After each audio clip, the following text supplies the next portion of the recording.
Shri Shrimati divine grace Acharya Bhaktivedanta Swami Srila Prabhupada की ISKCON founder Acharya BBT founder Acharya saviour of the whole world Srila Prabhupada की जय ओम विष्णुपाद परमहंस परिव्रजकाचार्य अष्टोत्तर शत श्री श्रीमद भक्ति सिद्धांत सरस्वती गोस्वामी ठाकुर श्रील प्रभुपाद की अनंत कोटि वैष्णव वृंद की नामाचार्य श्री हरिदास ठाकुर की प्रेम से कहो श्री कृष्ण चैतन्य प्रभु नित्यानंद श्री अद्वैत गदाधर श्रीवास आदि गौर भक्त वृंद की श्री श्री राधा कृष्ण गोप गोपिका श्याम कुंड राधा कुंड गिरिराज गोवर्धन की ब्रजभूमि श्री वृंदावन धाम की मथुरापुरी धाम की पुरुषोत्तम क्षेत्र श्री जगन्नाथपुरी धाम की श्री नवद्वीप मायापुर धाम की गंगा मैया की यमुना मैया की भक्ति देवी की श्रीमती तुलसी महारानी की समवेत गौर भक्त वृंद की श्री श्री राधा ब्रज बिहारी की श्री श्री गौनिताय की ग्रंथराज श्री चैतन्य चरितामृत की श्री कृष्णदास कविराज गोस्वामी की निताय गौर प्रेमानंदे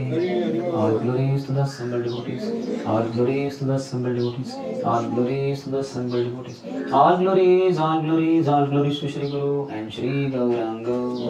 Namo Vishnupadaya Krishna Pristhaya Bhutali Srimati Bhakti Vedanta Swami Iti Namine Namaste Saraswati Devi Gauravani Pracharine Nirvishesha Shunyavadi Paschatya Deshatarine. Hare Krishna. So we have the great fortune, good fortune of having His Grace Sundar Sham Prabhu amidst us. Sundar Sham Prabhu is a disciple of His Holiness Radhanath Swami Maharaj. He joined ISKCON Pune in 1996. In the year when Radha Sham Prabhu had just begun his preaching in Bharati Vidyapit and my college also, COET, PVG college. And he is one of the early joiners of our temple who came through youth preaching and later on took up youth preaching as a very serious and solid service to the Srila Prabhupada's movement. So I know him since 1997, I guess, because that's the first time I might have seen him. And since then I have always seen him in his full vigor. whether it is in teaching, whether it is in sadhana, whether it is in uh, tending to devotees in the ashram, or whether it is in the field of whatever service given to him, for example, preaching. So he was earlier a youth preacher. I have not seen the full track record of his services very closely, but what I know is that he was with Bharati Vidyapit, then eventually he was with VIT, VIT, IIT Kharagpur, IIT Kharagpur, NIT Warangal, NIT Warangal, and VIT Vellore. VIT Vellore. These five So only. these are the 5 places he has been going for preaching. And in ashram where I studied with him together, there are countless number of brahmachari classes and mangalas and festivals and everything else that we celebrated together. I feel very fortunate to have him amidst us. Currently, Prabhuji is a traveling preacher. He's based in NVCC, but he gets invited in many places across India and other. So we have recently coming from Aurangabad just now. So there was a center, Ram Lakshman Prabhu. Jivdev Prabhu from Brahmachari side. So in this way, I requested him that please come and give some association to the boys here in the Gurukul and help them become Pakka Brahmacharis in their student life that they are leading right now. So he kindly agreed. So I consider it a very important and very hearty event in my personal life. That at such a short notice he agreed to come and give time for all of us. After this, you'll be going back to NVCC, and whenever you go to NVCC and you get some time in the temple, please do associate with him. If I am present. And take his association more. Let's welcome him to our Gurukula by once chanting Hare Krishna.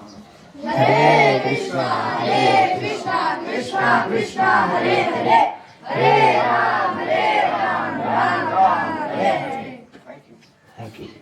I am very grateful to His Grace Balgavin Prabhu for inviting me to your Gurukul. Very happy to see so many young devotees so enthusiastically participating in Krishna consciousness, in reciting Vedic verses, etc. So thank you for being what you are and what you are doing. We'll have prayers first. Om Jnanatimirandhasya Jnananjana Chakshuromilitam Yena Tasmai Shri Gurave Namaha Shri Chaitanya Manobhishtam Sthapitam Yena Bhutale Swayam Rupaha Tadamaiham Dadati Swatadantikam Vandeham Shri Guraho Shri Yuta Padakamalam Shri Guru Vaishnavamscha Shri Rupam Sagrajata Sahagana Raghunathānvitam Tam Sajivam Sadvaitam Savadhutam Parijana Sahitam Krishna Chaitanya Devam Shri Radha Krishna Padha Sahagana Lalita Shri Vishakhanvitamscha Vancha Kalpatarubhyascha Kripa Sindhubhya eva cha Patitanam Pavanebhyo Vaishnavebhyo Namo Namaha Jai Shri Krishna Chaitanya Prabhu Nityananda Shri Advaita Gadadhar Shri Vasadi Gaura Bhakta Vrinda Hare Krishna Krishna Krishna Hare Hare Hare Rama Rama Rama Hare Hare.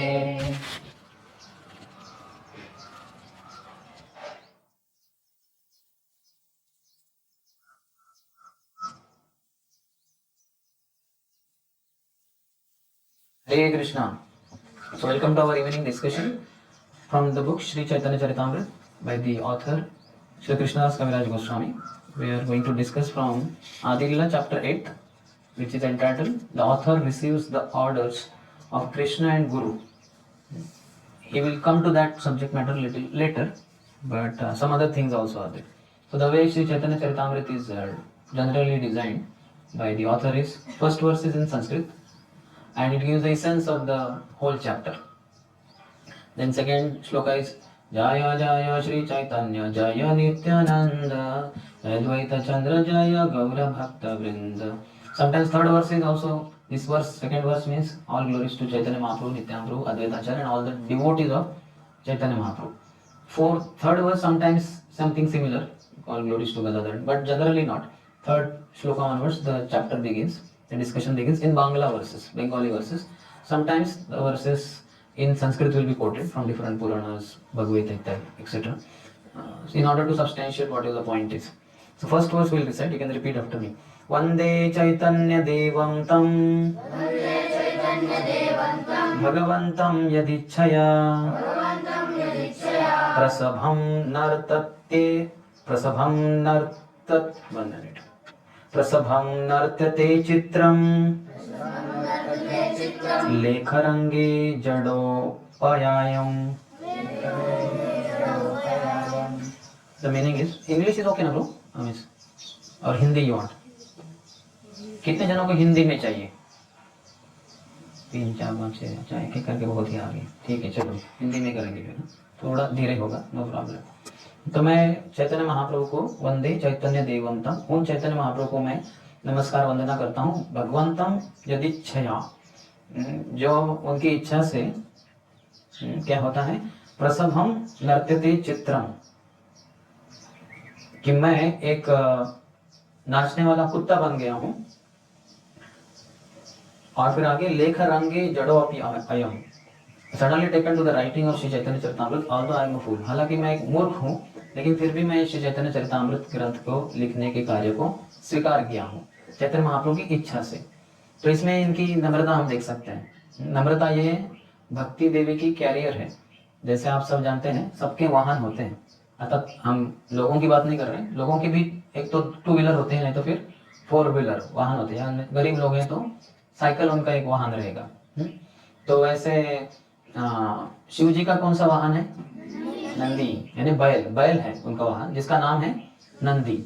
और गणेश जी का मूषक यानी चूहा. फिर कार्तिकेय का मोर. फिर दुर्गा देवी का शेर. फिर शनिदेव का कौवा. ये सबको पता नहीं है. गंगा देवी का मगरमच्छ. अच्छी बात है. और ब्रह्मा जी का हंस. यस. तो ऐसे हर किसी के वाहन होते हैं. तो भक्ति का कौन सा वाहन है? भक्ति देवी का नम्रता. तो नम्रता के अगर हम भक्ति में आकर वाहन में बैठते हैं तो ऐसे बैठने के लिए नहीं होता है. ऐसे नहीं कि जैसे अभी मुझे यहाँ बैठना था प्रवचन के लिए, तो मैं एक वाहन लेके आऊंगा, कार या 2 व्हीलर, और उसके सीट के ऊपर बैठूंगा. नहीं, वाहन में जब बैठते हैं तो वाहन हमें आगे लेके जाता है. कहीं तो हमें जाना होता है, पास में हो दूर में हो, कहीं तो जाना है, तो इसलिए वाहन में बैठते हैं तो आगे जाते हैं. तो वैसे ही भक्ति में आगे बढ़ना है तो बहुत महत्वपूर्ण है वो वाहन पे बैठे. वो कौन सा वाहन है? नम्रता. तो नम्रता के वाहन पे जो बैठा है वही आगे भक्ति में प्रगति कर पाएगा. जिसमें वो नम्रता नहीं, वो भक्ति में आगे प्रगति नहीं कर सकता. तो नम्रता बहुत महत्वपूर्ण है. आप सब जानते हैं श्री चैतन्य महाप्रभु जब निमाई पंडित के रूप में थे नवदीप धाम में, तो उन्होंने एक बहुत बड़े विद्वान दिग्विजय का पराभव किया था. उसका नाम क्या था?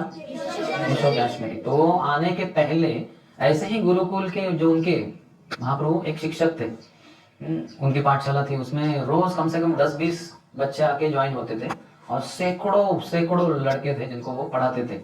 तो उस दिन शाम की बात है, वो दिग्विजय पंडित वहां आने के पहले ऐसा हुआ था कि वो सब गंगा किनारे बैठे थे, चांदनी रात थी और मून चंद्र भी प्रकाशित हुआ था, और गौरचंद्र तो बैठे ही हैं गंगा किनारे, अपने सभी विद्यार्थियों से वो घिरे हुए हैं, छोटे छोटे आपके जैसे बालक थे वो. तो उन्होंने कहा, गुरुजी पता है क्या? बोले क्या? बोले एक बड़ा दिग्विजय पंडित आया है जिसने सबको परास्त कर दिया है. राजाओं के मंत्रियों को, उनके जो राज पंडित इत्यादियों को परास्त करने के बाद राजाओं ने ऐसे एक शर्त रखी थी कि आधा राज्य आपको दे देंगे अगर आप जीत गए तो. तो ऐसे बहुत सारे राजाओं के राज पंडितों को हराने के बाद उनका आधा राज्य इनको मिल गया है. और वो राजाओं ने उनको घोड़े दिए हैं, हाथी दिए हैं, ऊंट दिए, ये सब लेके चलता है वो. और ये राजा को भी शिष्य बनाए, राजाओं के मंत्रियों को भी, और बहुत सारों को, वो सबके साथ चलता है. ऐसा लगता है मानो राजा ही है. तो ये सब वर्णन से प्रतीत हो रहा था कि जरूर उसमें गर्व है, अहंकार बहुत है. अतः वो भी बताया गया था कि ये आया है नवद्वीप में एक ही उद्देश्य से, यहाँ के सभी पंडितों को परास्त करने के लिए. तो बहुत अहंकार था उसमें, ये तो प्रतीत हो ही रहा था जैसे वर्णन हो रहा था. तो महाप्रभु उस समय एक बहुत अच्छा श्लोक बोलते हैं कि अच्छा, वो कहते हैं कि ऐसा इतना ये गर्विष्ठ है, गर्व से भरा हुआ है, तो देखो कैसे कृष्ण बहुत जल्दी इसके गर्व को चूर चूर कर देंगे, इसको परास्त कर देंगे. और वो कृष्ण कौन है? चैतन्य महाप्रभु स्वयं ही है. उस समय एक श्लोक बोलते हैं, आप मेरे पीछे दोहराइए। फलवंत वृक्ष आर, गुणवंत जन, नम्रता से तहारा, स्वभाव अनुक्षण। बहुत आसान है बांग्ला, मराठी जैसे है। आप में से कितने जनों को आती है मराठी? तो और हिंदी वैसे ही एक तरीके से। तो वो कहते हैं कि फलवंत वृक्ष, जो वृक्ष पेड़ फल से भरा हुआ है, आर, और गुणवंत जन, ऐसे जन लोग जो गुणों से भरे हुए, अच्छे गुणों से भरे हुए, नम्रता से तहार, नम्रता ये उनका स्वभाव अनुक्षण, हर क्षण का स्वभाव होता है, क्षण के बाद क्षण, क्षण के बाद क्षण, उसको अनुक्षण कहते हैं। तो हर क्षण उनका नम्रता ये स्वभाव होता है। तो नम्रता होनी चाहिए हमें। जितना विद्या क्या कहते हैं, विद्या विनय न संपन्ने, ओके ठीक है, विद्या विनय संपन्न। ओके, आप वो 5 अध्याय का श्लोक बता रहे, विद्या ददाति विनयम, ये एक संस्कृत में कहावत है, या मराठी में कहते हैं विद्या विनय न शोभते। तो विद्या, और आपने जो कहा विद्या विनय संपन्न, अभी भगवान बोल सकते हैं कि जो विद्या प्राप्त व्यक्ति है वो ब्राह्मण, गवि यानी गाय गैया, हाथी, चांडाल इत्यादियों को एक दृष्टि से देखता है। तो विनय संपन्न शब्द क्यों डाला है उन्होंने? क्योंकि विद्या जिसमें होती है उसमें संपन्न यानी क्या, उससे परिपूर्ण। जिसमें विद्या है वो किससे परिपूर्ण होगा? नम्रता से। विनय यानी नम्रता, विद्या विनय संपन्नी। तो भगवान न तो बता रहे हैं कि क्या उसमें है, लेकिन उसके कैरेक्टरिस्टिक्स भी बता रहे हैं, उसके कुछ लक्षण बता रहे हैं जिससे कि हमें समझे।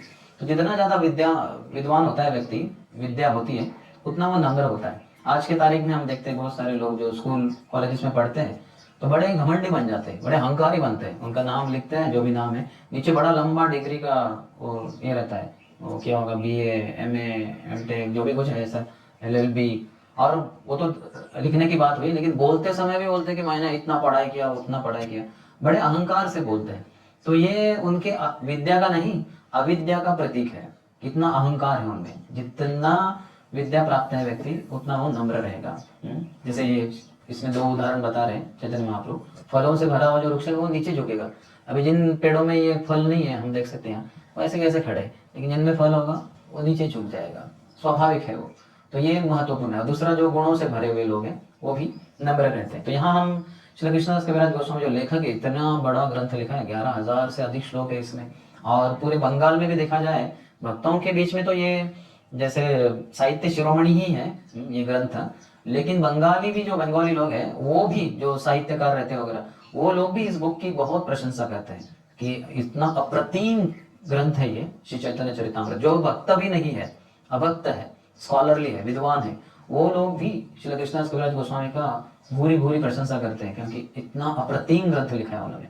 लेकिन उनकी नम्रता देखिए कैसे बोल रहे हैं अपने बारे में, समझ रहे ना?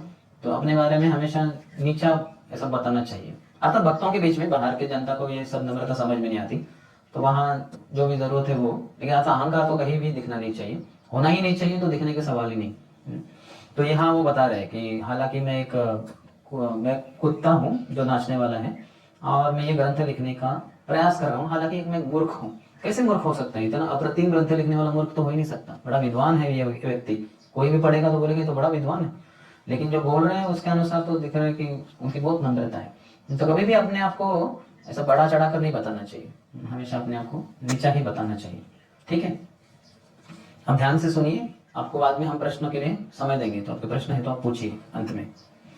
फिर आगे तीसरे श्लोक में कहते हैं, जय अद्वैत, जय जय अद्वैत आचार्य कृपामय, जय जय गदाधर पंडित महाशय। अद्वैत आचार्य जो कृपा से भरे हुए, इनकी जय हो, और गदाधर पंडित महाशय की भी जय हो। जय जय श्रीवासादि यत भक्तगण, प्रणत हैया वंदो सबार चरण। और श्रीवास इत्यादि जो महाप्रभु के अन्य बहुत सारे भक्त हैं, उन सबके चरणों में वंदना करता हूँ झुककर। तो ऐसे इनकी नम्रता यहाँ फिर से प्रतीत हो रही। मुख कवित्व करे या सबार स्मरणी, पंगु गिरि लंगे अंध देखे तारागणी। तो यहाँ और बता रहे, भक्तों के अगर कृपा आशीर्वाद हमारे ऊपर है, कृपा आशीर्वाद तो दूर की बात, उनका स्मरण करने मात्र से क्या हो सकता है। ये सब जो भक्तों की नाम की आवली उन्होंने बताई, नामावली यानी एक के बाद एक नाम, चैतन्य महाप्रभु, नित्य महाप्रभु, अद्वैत आचार्य, गदाधर, श्रीवास इत्यादि। तो इनका स्मरण करने मात्र से क्या लाभ होगा या क्या शक्ति प्राप्त होगी? पंगु गिरि लंगे, यानी जो पंगु है, जो क्या कहते हैं उसको हिंदी में, लेम, जिसको चलने को नहीं आता, पाँव में थोड़ा सा समस्या है, तो ऐसा व्यक्ति पर्वत को लांग जाएगा। हम बोलते हैं ना पंगुम लंगायते गिरिम मुकम करोति वाचालम, वही अर्थ है इधर। पंगु गिरि लंघे, अंधा देखे तारागण, अंधा व्यक्ति भी तारागणों को देख सकता है। तो इतना शक्ति आएगा। तो हमें हमेशा भक्तों का स्मरण करना चाहिए। भगवान का तो स्मरण होगा, करना चाहिए जरूर, लेकिन उससे भी थोड़ा आसान है भक्तों का स्मरण करना। कोई भी भक्त आपको जो बहुत अच्छे लगते हैं, आधा प्रभुपाद तो हम सबके लिए तो रोल मॉडल है ही, लेकिन उनके अलावा भी अगर कोई भक्त है जो भक्ति में बहुत प्रगति किए हैं, उनके हर कार्य, उनका चलना, उनका बोलना, उनका कीर्तन करना, ये सब हमें बहुत अच्छा लगता है। तो ऐसे महान भक्तों के स्मरण मात्र से हमें बहुत लाभ होगा, हमारी शक्ति बढ़ती ही जाएगी। जो सामान्यतः गर्विष्ठ व्यक्ति होता है, जिसमें गर्व होता है, वो अपने बारे में बहुत सोचता है ना, सेल्फ सेंटर्ड होता है वो अपने बारे में, लोग मुझे कैसे देखते हैं, वो उसके बारे में, अपने बारे में ज्यादा वो कॉन्शियस यानी चेतना रखता है। लेकिन जितना चेतना शुद्ध है उतना हम भगवान का और भगवान के शुद्ध भक्तों का स्मरण कर पाते हैं। मलिन हईले मन ना ही कृष्ण स्मरण, जितना मन मलिन है, यही विचार से, मिथ्या अहंकार के विचार से कि मैं कितना श्रेष्ठ हूँ, उतना हम भगवान को स्मरण नहीं कर पाते। जैसे आईना है, दर्पण, उस पे बहुत धूल जमी है और मैं तिलक लगाने के लिए गया उस आईने के सामने, तो क्या होगा, वो दिखाई नहीं देगा क्योंकि उसके ऊपर धूल लगी है, समझ रहे। वैसे पानी भी होता है किसी तालाब में वगैरह, अगर वो पानी गंदा है तो उसके नीचे के भाग को हम देख नहीं सकते कितना गहरा है वगैरह, लेकिन बहुत ही निर्मल शुद्ध पानी है तो हम उसके बॉटम, उसके निचला भाग है, उसको भी देख सकते हैं, समझ रहे। तो उसी तरह से हमारा मन शुद्ध होना चाहिए। जितना मन शुद्ध है उतना हम भगवान को स्मरण कर सकते हैं। मलिन, और उसके उल्टा, मलिन है मन नहीं कृष्ण का स्मरण, मन जितना मलिन है कृष्ण का स्मरण नहीं हो सकता। तो ये सबसे अच्छा तरीका क्या है मन को शुद्ध करने का? हरे कृष्णा कृष्णा कृष्णा हरे हरे, हरे राम राम राम हरे हरे। हरि नाम का जप करना, हरे कृष्ण महामंत्र, क्योंकि चेतो दर्पण मार्जनम, चित्त रूपी जो हमारा जो दर्पण आईना है वो उसको साफ कर देता है हरि नाम। फिर हम अपने आप को देख सकते हैं कि मैं शरीर नहीं, मैं आत्मा हूँ, और आगे जाके मैं कोई इस संसार का नहीं हूँ, मैं कृष्ण दास हूँ। जीव कृष्ण दास, यही विश्वास कर ले तो और दुख नहीं। अगर ये विश्वास हो जाए हमें कि हम कृष्ण के दास हैं, तो हमें कोई भी दुख नहीं रहेगा हमारे जीवन में। जैसे प्रभुपाद को हम देख सकते हैं, 70 साल की आयु में अमेरिका जाना तो कोई सीधी सी बात नहीं है। अभी भी हम जाने को तैयार नहीं होगी, और वो भी मालवाहू जहाज में। तो बहुत मुश्किल रहेगा, समुद्र में प्रवास ही बहुत मुश्किल है, और एक मालवाहू जहाज में तो और भी बहुत ही बुरा है। और वो तो उम्र 70 साल की, पैसे नहीं जेब में, वो किसी को जानते नहीं वहाँ जहाँ जा रहे हैं, इतना दूर 10,000 किलोमीटर के दूरी पे। तो लेकिन इतना उनमें दृढ़ विश्वास, क्योंकि कृष्ण का इतना नाम जप किया था, इसलिए हृदय बहुत शुद्ध था। तो हमें भी उसी तरह अपने हृदय को शुद्ध होने के लिए तत्पर होना चाहिए। तो ऐसे भक्तों का, महान भक्तों का जो शुद्ध भक्त है, उनके स्मरण मात्र से जो मुख है, वो पहले बताएं, मुख कवित्व करे। कविता करना, आप में से कितने जनों ने कविता लिखी है? हाथ ऊपर कीजिए। अपनी खुद की, इतने आसान नहीं होता। एक तो निबंध लिख सकते हैं ऐसे, तो वो आसान होता है क्योंकि उसमें सिर्फ सेंटेंसेस, वाक्य लिखने होते हैं। लेकिन कविता लिखनी है तो कम शब्दों में वो लिखना होता है, और उसमें बहुत सारे छंद, अलंकार, बहुत सारी चीजें होती है। तो कविता करना ये सामान्य लोगों का कार्य नहीं होता। वाक्य लिख सकते हैं, कविता के लिए थोड़ा ज्यादा विद्वत्ता वगैरह लगती है, एक विशेष कला है वो। तो ये मूका व्यक्ति जो बोल नहीं पाता, वो भी कविता कर सकता है अगर भक्तों का, शुद्ध भक्तों का स्मरण करे। और जो लंगड़ा है वो चल सकता है, पर्वत को पार कर सकता है, और जो अंधा है वो तारकाओं को भी देख सकता है। तो ऐसे बता रहे, ये सब न माने यही पंडित सकल, तासभार विद्या पाठ भेक कोलाहल। तो ये जो मैं बोल रहा हूँ, इसके ऊपर बहुत सारे पंडित लोगों का कुछ विश्वास नहीं होता, क्योंकि उनको अपने ऊपर ही बहुत ज्यादा विश्वास होता है। आत्मविश्वास जो कहते हैं, असलियत में आत्मविश्वास यानी सबसे पहला विश्वास गुरु, कृष्ण, वैष्णव के ऊपर विश्वास होना चाहिए, तो फिर आत्मविश्वास बढ़ सकता है। लेकिन जो भौतिकवादी लोग होते हैं, वो अपने ही जो कुछ टैलेंट्स हैं उनके, कुछ उनके एक्सपर्टीज, निपुणता होती है, तो उसमें ही वो ज्यादा विश्वास रखते हैं। तो इसलिए यहाँ जो मैं बोल रहा हूँ कि महान भक्तों के स्मरण से इतना सब कुछ शक्ति प्राप्त हो सकता है, ये बाहर वाले जो लोग हैं जिनको भगवान के ऊपर विश्वास नहीं, गुरु की शक्ति, आचार्यों की शक्ति के बारे में पता नहीं, वो इन जो मेरे वाक्य हैं इनके ऊपर भरोसा नहीं रखेंगे, उस पर विश्वास नहीं रखेंगे। क्यों? क्योंकि तासभार विद्या पाठ भेक कोलाहल, उन लोगों का जो विद्या पाठ है वो कैसे है, जैसे मेंढकों का आवाज करना, देखते हैं ना बरसात के दिनों में मेंढकों का आवाज, कितने जनों ने सुना है? मेंढक, फ्रॉक्स है ना, राव राव राव, बहुत आवाज करते वो लोग, है कि नहीं?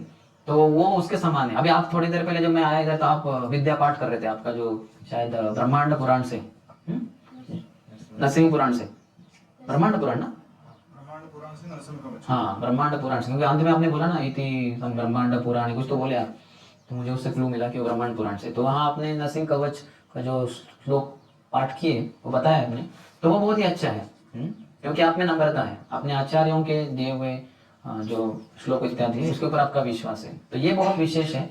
लेकिन जो भौतिकवादी लोग होते हैं जो अपने विद्या पाठ करते रहते हैं, ऐसे ही वो बोलते रहेंगे, लेकिन वो मेंढकों की आवाज करने के समान है। वो मेंढकों की आवाज से क्या होता है, क्या कुछ विशेष चीज होती है? एक ही विशेष चीज होती है, जो सांप होता है अंधेरे में जिसको कुछ दिखता नहीं, तो उसको समझ में आता है कि मेंढक किस दिशा में, हाँ वो उधर पीछे से है, पीछे जाएगा वो बराबर सांप, और वो मेंढक को निकल जाएगा, मार डालेगा, उसको खा जाएगा। तो उसी तरह से ये विद्या पाठ करने वाले लोग जिनमें बहुत गर्व होता है, आचार्यों की कृपा के ऊपर उनको कुछ विश्वास नहीं होता, ऐसे लोग काल सर्प के द्वारा निकले जाते हैं। उनका समय जल्दी जल्दी बीत कर मर जाते हैं जल्दी, और काल सर्प के निकले जाते हैं। जैसे अभी देखिए, अभी सूर्यास्त हो गया, आपका सूरज किधर था, सूर्य वेस्टर्न कौन सा है, पश्चिम पश्चिम, हाँ तो आपका सूरज इधर ढल गया, अभी शायद अभी नहीं दिख रहा है, तो सूर्यास्त हो गया। तो एक दिन हमारे जीवन से चला गया। सूर्योदय जब सुबह हुआ था 26 मार्च आज का, वो ढल गया। अभी कल सुबह 27 मार्च को फिर से सूरज इधर से आएगा। तो जैसे ही सूर्योदय होता है और बाद में सूर्यास्त होता है, तो एक दिन चला जाता है। तो ऐसे काल के सर्प के द्वारा हम सब मानो मेंढक के समान है, और हम सब निगले जाते हैं। जितना लोग बकबक करते रहते हैं, यानी भौतिक प्रजल्प करते रहते हैं भौतिक चीजों के बारे में, उतना जल्दी उनकी आयु क्षीण हो जाती है, कम हो जाती है। और जितना भगवान के बारे में बोलते हैं उतना हमारी आयु, क्योंकि हमारा जो आध्यात्मिक शाश्वत जीवन है वो आयु बढ़ जाएगी। तो इसलिए बहुत महत्वपूर्ण है कि हम भगवान के बारे में बातें करें, भक्ति के बारे में बातें करें, न तो भौतिकवादी लोग ये भौतिकवादी चीजों के बारे में बात करें।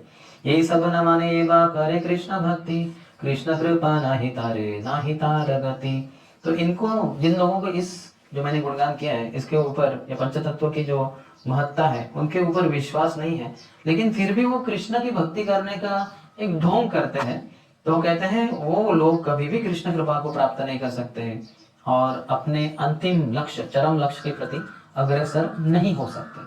तो बहुत महत्वपूर्ण है कि आचार्यों की कृपा, उनकी शक्ति के ऊपर हमें विश्वास होना, अन्यथा प्रगति नहीं कर सकते। भगवद्गीता में भी भगवान क्या कहते हैं, 4 अध्याय के 34वें श्लोक में, गुरु को कैसे जाना है, पेश आना है, तद्विद्धि प्रणिपातेन परिप्रश्नेन सेवया। फिर हाँ, तो कितने चीजों के बारे में भगवान बात कर रहे हैं इसमें। गुरु के पास जाना है तो कितने चीजें चाहिए, 6। हाँ बताइए कौन सी 6, किसने किसने बोला 6? हाँ बताइए कौन से 6 चीजें। आपने बताया ना, आपने गिनती की होगी ना, आपकी गिनती में 6 आ गए तो बता दीजिए जो 6 है। कौन बताएंगे, कितने जनों को पता है, हाथ ऊपर कीजिए। ये श्लोक का अर्थ कितने जनों को पता है? अच्छे। तो अर्थ भी बहुत महत्वपूर्ण है, श्लोक तो याद करना ही चाहिए, लेकिन अर्थ भी बहुत महत्वपूर्ण है, नहीं तो फिर वो वैसा हो जाएगा। आपको पता है ना, एक बार वो जो चिड़िया माता पिता थे, उन्हें अपने छोटे बच्चे, छोटे छोटे चिड़िया थी, तो उनको बताया, अरे देखो बेटो, हम जा रहे हैं तुम्हारे लिए दाने लाने के लिए जंगल में, तो दूर जाएंगे, तुम यहाँ असुरक्षित रहोगे, कोई भी आएगा पकड़ेगा वगैरह, तो विशेषकर शिकारी से बच के रखना। शिकारी आएगा, जाल बिछाएगा, दाना डालेगा, भूल से उसमें फंसना नहीं। क्या समझे, समझे कि नहीं समझे? वो माता पिता ने बच्चों को, चिड़िया चिड़िया समझे ना, स्पैरोज, तो उनको पूछा, तो वो दंग, नहीं नहीं सही समझे, ठीक है देखो ध्यान से सुनो, आप भी सुनो ध्यान से। शिकारी आएगा, जाल बिछाएगा, दाना डालेगा, भूल से उसमें फंसना नहीं। कितने जन समझे, हाथ ऊपर कीजिए। हाँ, कौन कौन नहीं समझा, हाथ ऊपर कीजिए। सब समझ गए। हाँ, तो वही आप भी वैसे ही है जैसे वो चिड़िया के बच्चे थे छोटे छोटे, ठीक है, माता पिता, तो माता पिता ठीक है ना, ध्यान देना, तो उड़ के हाँ वो बाद में अभी एक कथा आ गई उस संदर्भ में, तो उसकी, तो फिर वो माता पिता चिड़िया दोनों उड़ के चले गए दाने लाने के लिए बच्चों के लिए। तो यहाँ क्या हुआ, ये बच्चे सब थोड़ा छोटे, थोड़ा बड़े थे थोड़े, तो वो नीचे आए और उधर वो खेलने लगे जमीन के ऊपर, और खेलते खेलते क्या बोले थे, शिकारी आएगा, जाल बिछाएगा, दाना डालेगा, भूल से उसमें फंसना नहीं। याद करो हाँ आप सब, ये भी एक श्लोक है, बहुत महत्वपूर्ण है, स्टोरी के साथ, कहानी के साथ बहुत महत्वपूर्ण बनता है। फिर क्या हुआ, थोड़ी देर के बाद एक शिकारी आया उधर, उसने देखा कि ये जो चिड़िया के बच्चे, वो क्या बोल रहे हैं, क्या बोल रहे हैं, शिकारी आएगा, जाल बिछाएगा, दाना डालेगा, भूल से उसमें फंसना नहीं। तो वो बेचारा डर गया, अरे इनको तो हम फंसा ही नहीं सकते जाल बिछा कर, लेकिन फिर भी क्या करे, और तो कुछ है नहीं चाह रहा, तो फिर ठीक है कर देता। तो उसने अपना जाल बिछा दिया और वो सब खेल रहे थे उधर। खेलते खेलते खेलते वो ऐसे करते हैं ना, जंप मारते हैं, मारते मारते वो जाल में आ गए। और क्या बोल रहे थे, क्या बोल रहे थे, शिकारी आएगा, जाल बिछाएगा, दाना डालेगा, भूल से उसमें फंसना नहीं। और वो किधर बैठे थे अभी, जाली में उसने दाने पे डाले थे और वो दाने खाने लगे। और क्या बोले वो, शिकारी आएगा, दाना डाल, जाल बिछाएगा, दाना डालेगा, फंसना नहीं। हाँ, और वो सब फंस गए। और वो शिकारी देखा, तो पागल है ये सब लोग, तो ऐसे बोल रहे हैं, उनको तो कुछ मतलब ही पता नहीं था। और उसने वो ले लिया सब, जाल तो था, ऐसे पकड़ के वो सब अभी अंदर फंसे हुए, उसने अपने कंधे पे डाला और जा रहा था। और ये सब चिड़िया छोटे छोटे क्या बोल रहे थे, शिकारी आएगा, आएगा यानी भविष्य में आएगा, कब आएगा वो तो कब का आ गया। फिर क्या करेगा, आने के बाद जाल बिछाएगा, वो तो कब बिछाएगा, वो तो बिछा चुका ना, हो गया वो, भूतकाल हो गया वो। फिर बाद में क्या करेगा, दाना डालेगा, दाना कब, भविष्य में डालेगा, वो तो भूतकाल में डाल भी दिया। और फिर आगे भूल से उसमें फंसना नहीं। और ये क्या हुआ है, सब फंसे हुए हैं। तो ऐसा नहीं होना चाहिए। तो आपको थोड़ा थोड़ा और अपनी बुद्धि को थोड़ा सतेज बनाना होगा, थोड़ा और एक्सर्शन करना होगा। तो अभी हाँ बताइए, कितनी चीजें, 3 चीजें, कौन सी है। हाँ, आप सीनियर स्टूडेंट लग रहे हैं, तो आपको पता है, अब बहुत सालों से श्लोक का है शायद। तो प्रणिपात का क्या मतलब है, कितने जनों को पता है, हाथों पर कीजिए। ओके, बताइए। ओके, और कोई, सबमिसिव। हाँ, 5 जाना, प्रभुपाद का ट्रांसलेशन है, just try to approach a self realised spiritual. तो 5 जाना प्रणिपात, यानी हम स्क्रीन पे नहीं देख सकते एक तरीके से, क्योंकि वो गुरु के पास ही नहीं जा रहे हम। तो जाना और उनको सरेंडर करना, ये है। और फिर दूसरी चीज प्रणिपात, परिप्रश्न का क्या मतलब है, हाँ, good questions, okay, relevant inquiry, correct. और कोई, हाँ, सबमिसिव इंक्वायरी, तो ये दूसरा। और तीसरा सेवा, सेवा यानी सर्विस, सर्विस यानी सेवा यानी सर्विस, तो इंग्लिश शब्द हो गया, ठीक है। यानी क्या, कुछ तो फिजिकली, शारीरिक रूप से कुछ तो करना चाहिए, क्योंकि उन्होंने जो आदेश दिया है, उन्होंने कहा जैसे पानी लाइए, मुझे प्यास लगी, तो क्या करना होगा, हमें जाना होगा, वो पानी लाना होगा, उनको पानी देना होगा। पीने का काम वो करेंगे, लेकिन हमें पानी लाकर उनको देना होगा। तो ऐसी सेवा करनी होगी, समझ रहे ना। तो ये तीनों चीजें बहुत ही महत्वपूर्ण है। तो जो ये सब कृष्ण ये नहीं मानते, जो आचार्यों की शक्ति के बारे में, पंचतत्व की शक्ति के बारे में, तो उनको कृष्ण भक्ति करने के बाद भी कृष्ण की कृपा प्राप्त नहीं होती, और अंतिम उनकी चरम गति भी उनको प्राप्त नहीं होती। पूर्वैच्छे जरासंध आदि राजगण वेद धर्म करी करे विष्णु पूजन। एक उदाहरण दे रहे हैं, जैसे जरासंध जैसे बड़े बड़े बहुत सारे राजा हो गए, वो वेद धर्म वगैरह इत्यादि करते थे, विष्णु की पूजा भी करते थे, कृष्ण नहीं माने, लेकिन कृष्ण के ऊपर विश्वास नहीं था, ताते दैत्य करी माने। और उल्टा वो सब तो वो राक्षसी थे, जैसे जरासंध एक राक्षस था।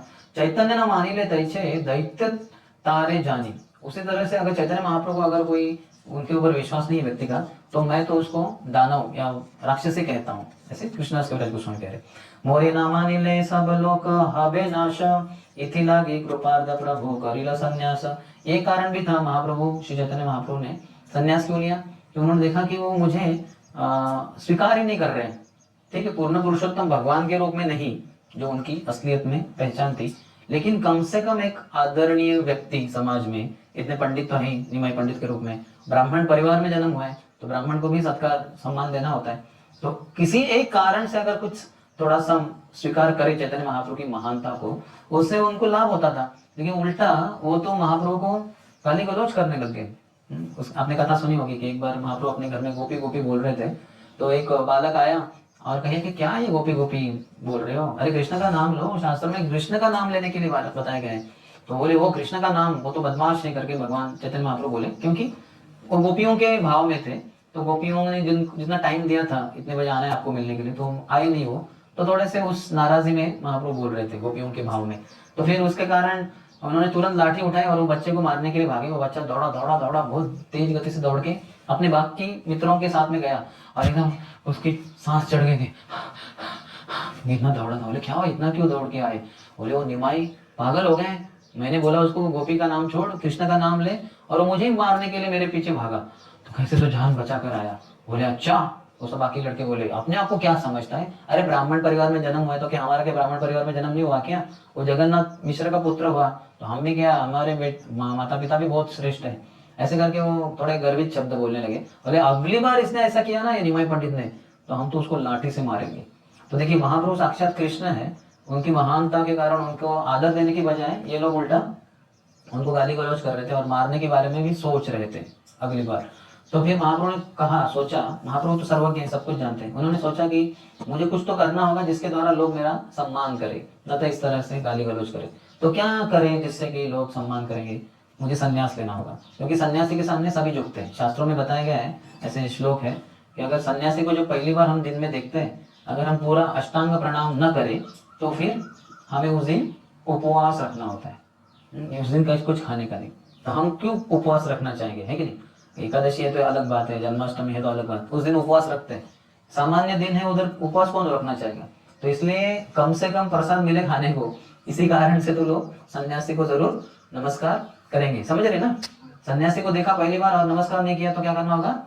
उपवास रखना होगा। तो नहीं उपवास रखना, इसलिए सब जन नमस्कार करेंगे ही करेंगे। अतः जिनको ज्यादा पता है कि कैसे सन्यासी कितना महान कार्य करते हैं तो जरूर झुकेंगे, लेकिन अन्य लोगों को भी झुकना पड़ेगा ही। तो ऐसे वो यहाँ बता रहे हैं कि महाप्रभु ने ये सोचा और फिर हम सब के ऊपर कृपा करने हेतु उन्होंने संन्यास ग्रहण किया।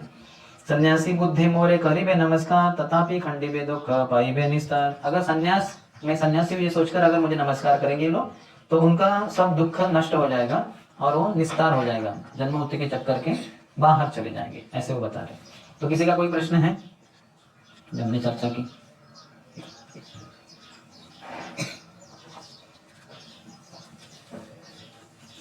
कितने जनों को चर्चा समझ में आई? हाथ ऊपर कीजिए।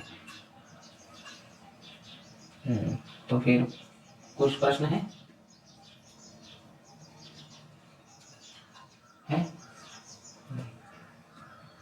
आपका? यस।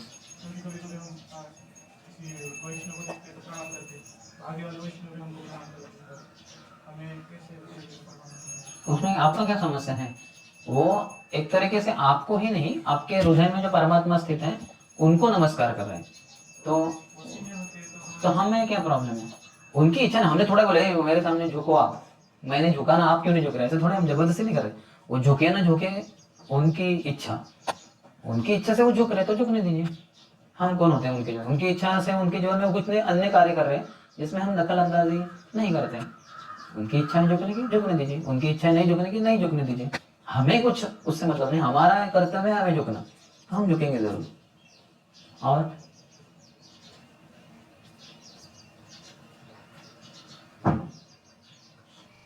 पूजक थे ना, उनकी आराध्य कौन थी? सरस्वती देवी। तो जो देवताओं की आराधना करते हैं वो ही एक पहले अल्प बुद्धि का प्रतीक माना गया है। कौन सा श्लोक है वो? एक श्लोक है भगवद्गीता में, शुरुआत क्या है उसकी? हाँ, ये शुरुआत क्या है? एक श्लोक है जिसमें बोलते हैं कि जो देवताओं के पास जाते हैं भौतिक इच्छा लेकर तो वो अल्प बुद्धि वाले होते हैं। तो पहले तो वो देवता के पास गए हैं, सरस्वती के पास, तो यही उनके पहले अल्प बुद्धि का या उनके अविद्या का प्रतीक माना गया है। लेकिन ये तो अच्छी बात है कि देवता लोग ऐसे बुद्धू नहीं होते। विशिष्ट सरस्वती देवी तो भगवान की पत्नी भी मानी गई है, विद्या सरस्वती, शुद्धा सरस्वती, जो गोलोक वृंदावन में रहती है, भगवान की एक संगिनी है। तो वो सरस्वती देवी, जिसका ही एक रूप देवताओं के बीच में सरस्वती के रूप में होता है, जो ब्रह्मा जी की पत्नी होती है, जो विद्या की देवी मानी गई है। तो वो तो बुद्धू नहीं थी सरस्वती देवी, तो उन्होंने बाद में इसको ठिकाने पे लाया, ये इनको दिग्विजय पंडित को, कि अरे मूर्ख, तू सोच रहा था, तू मुझे पुकार रहा था उस समय निमाई पंडित से जब वाद विवाद कर रहा था, वो तो मेरे स्वामी साक्षात कृष्ण है। तो मेरे पास जो भी तथाकथित जो ज्ञान है वो उनके सागर रूपी ज्ञान सागर का एक बिंदु के समान है। अब तुम मेरी पूजा करके कुछ मुझसे विद्या प्राप्त किए हैं, मेरे स्वामी के सामने मैं सामने भी नहीं आ सकती, तो इसलिए मैं आई नहीं, ये मेरी तुम्हारे ऊपर कृपा थी, ऐसा मत सोचना कुछ मैंने तुम्हें धोखा दिया इत्यादि। और अभी जाओ तुम उनकी शरण ग्रहण करो। तो सरस्वती देवी ने तो उनको बराबर ठीक से बताया सब इस समय परास्त होने के बाद, और फिर वो जाके शरणागत भी हुए। तो अगर जो भगवान के पास आता है तो वो नम्र बन सकता है, अन्यथा देवताओं के पास जाना पहले ही अविद्या का लक्षण माना गया है। लेकिन ठीक है, अगर देवता के पास जाके थोड़ा शुद्धता से कुछ मांगे तो देवता की कृपा से भी नम्रता आ सकती है या अविद्या जा सकती है। और कैसे जाएंगे वो देवता आपको भगवान के पास लेके जाएंगे। यस, ठीक, यस। वैष्णव के साथ तो हमेशा नम्र रहना ही चाहिए। और जो बाहर वाले लोग हैं उनके साथ अंदर से हम नम्र रह सकते हैं, लेकिन बाहर से नहीं तो आपकी नम्रता का वो गलत फायदा उठाकर बहुत कुछ कर सकते हैं, आपका शोषण कर सकते हैं। तो इसलिए वहाँ नम्रता अंदर से रहेगी, लेकिन बाहर से जो उचित व्यवहार है वो करना पड़ेगा। जैसे समझिए, अगर कोई मुझे देखता है साधारण ब्रह्मचारी और मेरे जेब में समझिए 100 रुपए की नोट है, बोलता है हमें तो पता ही है आप तो साधु हैं, आप तो कुछ प्रतिकार नहीं करेंगे वगैरह, ऐसे करके मेरे जेब से उसने 100 रुपए निकाल के अपने जेब में डाल दिए। तो बोले हाँ हम तो प्रतिकार नहीं करेंगे, लेकिन हम दान के रूप में जरूर सब कुछ स्वीकार करते हैं। तो जो दान था वो तो मैं ले रहा हूँ मेरा वाला, और आपसे भी थोड़ा भीख मांगता हूँ, आप भी हमारे भगवान की सेवा के लिए कुछ दान दीजिए। तो तब तक मैंने 100 रुपए पहले फिर से निकाल के मेरे जेब में डाल दिए, समझ रहे ना।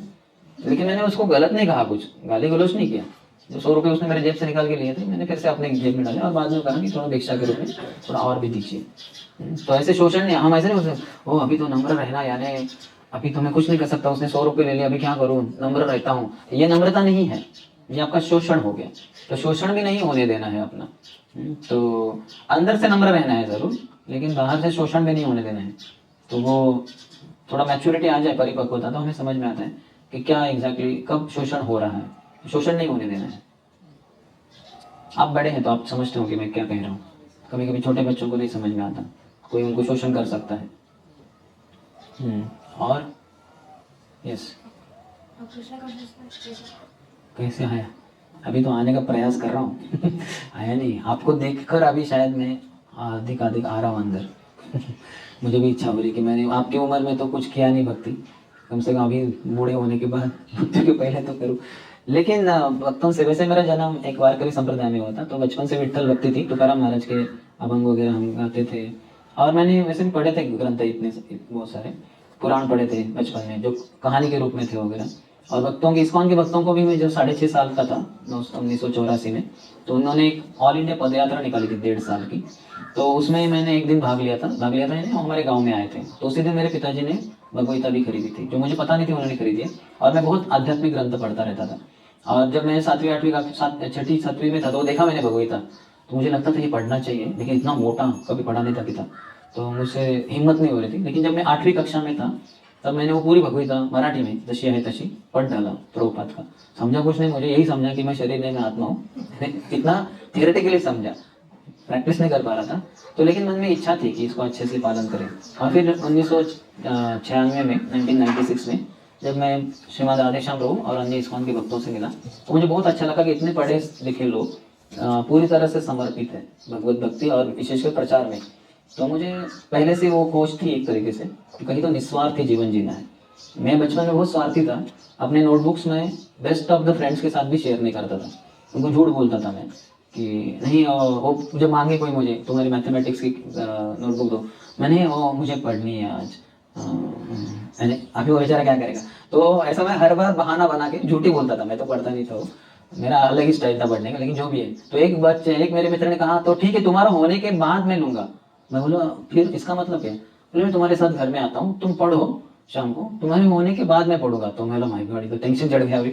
तो मैं बैठ गया पढ़ने के लिए, वो नोटबुक मैंने खोल के पढ़ना शुरू किया और वो बेचारा उधर ही बैठा था बाजू में, तो मैंने 1-1.5 घंटा वो बुक मैं पढ़ता ही नहीं था, लेकिन पढ़ा जिससे कि वो चला जाएगा। वो चला ही नहीं गया, वो बैठा रहा 1.5 घंटा। तो फिर बाद में मैंने सोचा जाने दो, आज के दिन तो मैं हार गया, तो मैंने नोटबुक बंद करके उसको दे दिया। तो इतना स्वार्थी था। लेकिन और बहुत सारे पहला नंबर वगैरह आता था स्कूल में और बहुत सारे अवार्ड्स मिलते थे, लेकिन मुझे खोखलापन उसका महसूस हुआ कि हॉलो है ये सब, तो असली सुख नहीं मिल रहा है। तो असली सुख तो निस्वार्थी जीवन में ही रहेगा, ये मुझे कंक्लूजन तो था पता, लेकिन निस्वार्थी जीवन कैसे जीना है वो मुझे पता नहीं था। तो वो भक्तों को देखकर और भक्तों की जीवन शैली देखकर, विशेषतः ब्रह्मचारियों की, तो मुझे ये पूरा विश्वास हो गया कि निस्वार्थी जीवन जिया जा सकता है इस कलयुग में, 21वीं सदी में हो गई। तो फिर मैं इच्छा तो थी मेरी निस्वार्थी जीवन जीने की। तो बचपन में सोचता था कि भारत की आर्मी में, सैन्य दल में मैं जवान बन के शहीद हो जाऊं देश के लिए लड़ते लड़ते। लेकिन बाद में विचार करता हमारा कद भी छोटा है और तब तो हम बहुत ही दुबले पतले थे, मतलब कौन इंडियन आर्मी में लेंगे कि नहीं पता नहीं, और कुछ ज़्यादा मार्गदर्शन में नहीं था। तो लेकिन बाद में जब पता चला कि हम शरीर नहीं आत्मा है, तो क्यों हम ये दूसरे देशों के ऊपर मारा मारी करना, उनको मार डालना या खुद मरना, ये जरूरत नहीं। अच्छा है कि भगवान के जो उद्देश्य हैं उसके लिए अपना जीवन समर्पित करें। तो पूरा सोच समझ करके मैंने इसको हमने पदार्पण भी किया और ब्रह्मचर्य आश्रम में गया। ठीक, ओके सुनिए, समय तो हो गया आपका। ओके, प्रश्न छोटा हो सकता है but answer need not be. हाँ, ब्रह्मचर्य आश्रम में नम्र न होना यही एक सबसे बड़ी डिफिकल्टी है, सबमिसिव। अगर मुझे किसी ने पूछा कि ब्रह्मचारी जीवन को आप एक शब्द में क्या बोलोगे, तो मैंने कहा सबमिशन।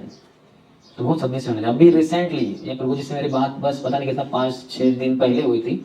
तो उन्होंने कहा कि, मैंने कहा कहाँ आना है, बोले मैं आपको व्हाट्सएप पे भेज देता हूँ। तो उन्होंने व्हाट्सएप पे मेरे भेजा भी था, और बस उसके 1-2 दिन के बाद ही हमारे मंदिर का नियम निकला। राधेश्याम प्रभु ने कहा कि कोई भी ब्रह्मचारी के मोबाइल में व्हाट्सएप नहीं होना चाहिए, होगा तो उसके लैपटॉप में हो सकता है, क्योंकि लैपटॉप, मैं तो लैपटॉप कैरी नहीं करता। तो मैंने बताया कि मैं लैपटॉप नहीं कैरी करता और मैं काफ़ी प्रवास करता हूँ भारत में, तो मैं लैपटॉप नहीं लेके जाता, तो मेरे लिए वो यूजलेस एक तरीके से व्हाट्सएप, तो मेरे मोबाइल में होना चाहिए।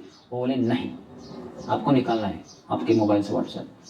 तो जब उन्होंने इतना ज़बरदस्त बुलाया, थोड़ा डाटा भी मुझे क्योंकि मैं तुरंत स्वीकार नहीं किया था कि वो व्हाट्सएप मेरे, बाकियों के मोबाइल से निकाल दो, क्योंकि उन तो पुणे में रहते हैं, व्हाट्सएप मोबाइल में देखा है, लैपटॉप में देख लेंगे, लेकिन मैं तो इतना प्रवास करता हूँ।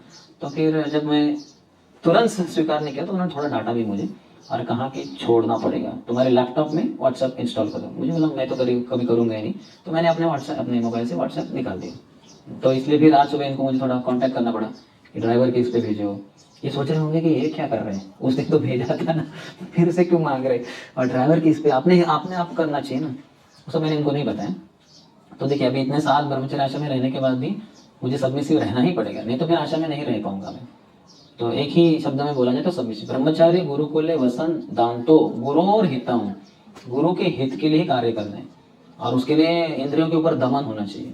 दांतो यानी दांत नहीं, दांतो यानी सेंस कंट्रोल, यस।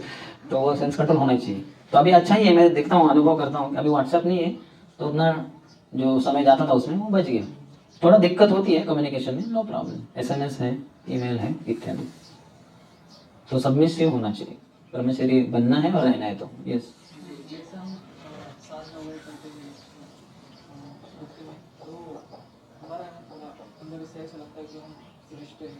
ये हमारा अविद्या है, ये हमारा मूर्खता है, ये हमारा इग्नोरेंस है, अज्ञान है। जितना अज्ञान होता है उतना हमें अपना अहंकार चढ़ता है। अहंकार विमूढ़ात्मा करता हम इति मंदिर। भगवान के शब्द भी देखिए भगवद्गीता में कैसे एक शब्द बता रहे, लेकिन उसके साथ दूसरा शब्द क्यों जोड़ देते हैं। अहंकार के बारे में बता रहे तो विमूढ़ आत्मा क्यों बताया कि ये मूर्ख होता है, क्योंकि वो उसका लक्षण है। विद्या बताए तो विनय संपन्न बोल रहे, अहंकार बोल रहे तो विमूढ़ आत्मा बोल रहे। तो इस तरह से भगवान हमें सचेत करते हैं कि कैसे जीवन जीना चाहिए।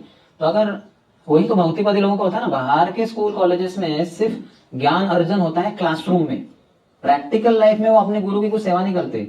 वो गुरु का घर किधर है वो भी पता नहीं होता। गाँव में थोड़ा पता होता है, कॉलेजेस में किसी को भी स्टूडेंट को पूछो आपके टीचर कहाँ रहते हैं, रहते होंगे कहीं तो पूना में रहते होंगे, पूना में कॉलेज है, पूना में रहते होंगे, किसी को पता नहीं होता। और अर्थात टीचर्स को भी पता नहीं होता ये लड़कों का नाम क्या। जैसे कैदियों का नाम लिया जाता है ना, कैदी नंबर 1, कैदी नंबर 2, वैसे रोल नंबर 1, रोल नंबर 2, सबको नंबर दिए 1, 2, 3, 4। अरे उनके नाम है भाई, उनका कुछ सरनेम भी है। हाँ ऐसे ही होता है। आप स्कूल कॉलेज गए ना, इनको पूछिए क्या इनको कोई उनके नाम से कभी पुकारा गया इनको? कॉलेज में 4 साल रहे वो, बीटेक किया उन्होंने, किसी ने पुकारा आपको रोल कॉल में? कभी नहीं। तो टीचर को पता है कि नहीं हमारा नाम, इसके ऊपर पहला सबसे बड़ा डाउट है। नाम पता होगा तो पुकारेगा ना, आल गोविंद प्रभु, नाम पता है तो पुकारेगा ना, नाम ही पता है तो क्या बोले। तो खाली नंबर दे दिए 1, 2, 3, 4, 5, 6, 7 नंबर, और कुछ भी चलता है। वो बोलता है कि रोल नंबर 3 और देखता भी नहीं हुआ, और उधर से कोई और लड़का उसका मित्र ही झूठ बोल देता है यस सर, और इधर पी लग जाता है प्रेजेंट करके। ऐसे बहुत सब बकवास होता है। तो वो जो प्रणाली है उसमें सब अहंकारी रहते हैं। लेकिन यहाँ हमारा जो गुरुकुल जैसा है, गुरुकुल यानी आयन ब्रह्मचर्य आश्रम, इधर सभी स्टूडेंट्स को गुरु की सेवा भी करनी होगी। गुरु के लिए बहुत कुछ चीज़ें करनी होती है, आप पढ़ते होंगे शायद, तो वो सब करना है प्रैक्टिकली। गुरु के रूम क्लीन करना, गुरु के लिए बिस्तर लगाना, बहुत कुछ करना होता है, ये सब करना होता है। और मैंने भी वो ब्रह्मचर्य के रूप में थोड़ा बहुत तो किया है, जैसे हमारे राधेश्याम प्रभु के लिए अन्य सीनियर्स के लिए करते थे, उनका चटाई लगा देना, उनको पूछना कि आप कितना बजे उठने चाहेंगे। तो राधेश्याम प्रभु में जब वो NIT वारंगल आते थे, हमारा देर रात तक राधेश्याम प्रभु का प्रचार चलता रहता था, 11:30 10:30 11। तो मुझे पूछते थे, मैं पूछता था कितने बजे आपको उठना है कल सुबह, मुझे 3:45, तो मैं सो जाता था। और मैं अलार्म कितने बजे का लगाता था, 3:44, 1 मिनट पहले। और उठूंगा तो उठूंगा ही, क्योंकि उठाना है उनको भी। तो तुरंत उठता था 3:44 को और उनको उठाता था 3:45 को, 1 मिनट के बाद। तो ऐसे गुरु की सेवा करनी होती है, उनके साथ रहकर। ब्रह्मचारी गुरुकुले वसन दांतो गुरोर हितम, गुरु के हित के लिए कार्य करना होता है। ऐसी पर्सनल सेवा करनी होती है, जो बाहर के स्कूल कॉलेज में कहाँ होती है। उसको नाम भी पता नहीं टीचर का, वो कहाँ से है, टीचर को पता नहीं स्टूडेंट कर रहे हैं। बहुत ही इम्पर्सनलिज्म है, बहुत ही क्या कहते हैं, निर्विशेषवाद है, कुछ भी एक दूसरे के बारे में ज़्यादा पता नहीं होता। तो ऐसी शिक्षण प्रणाली वो तो बकवास है।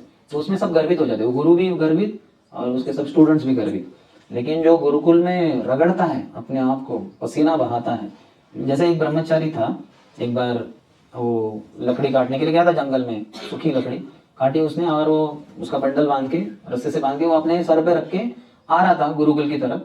तो अचानक उसमें से थोड़ा लूज था एक, तो एक लकड़ी का नीचे गिर गया। तो उसने उठाने के लिए उसको हाथ लगा, तो हाथ से उठाए तो अचानक उसको अपने शरीर, हाथ के ऊपर के बाल दिखाई दी, जो सभी के सभी सफेद थे, उसमें एक भी काला नहीं था। तो ये देखकर उसको लगा, अरे मैं तो बूढ़ा हो गया शायद, कितनी उम्र है अभी मेरी, ये भी नहीं सोचा था। तो याद किया तो बोले अभी मेरी 80 साल की उम्र है। तो मैं कब आया था गुरुकुल में, जब मैं 8 साल का था। ओके, 72 साल हो गए मुझे गुरुकुल में ब्रह्मचारी के रूप में रह रहा, 72 ईयर्स, सोचिए।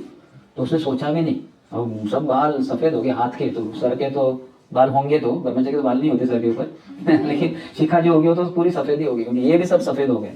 तो ऐसे होना चाहिए, सेवा सेवा सेवा सेवा, सेवा ही करते रहना चाहिए, तो फिर बहुत आसान है। तो ये जो अगर हमारे अंदर अहंकार है गुरुकुल में रहते हुए या ब्रह्मचर्य आश्रम में, यानी हमारे अंदर जरूर अज्ञान है, अज्ञान के कारण ही अहंकार आता है, अहंकार विमूढ़ात्मा।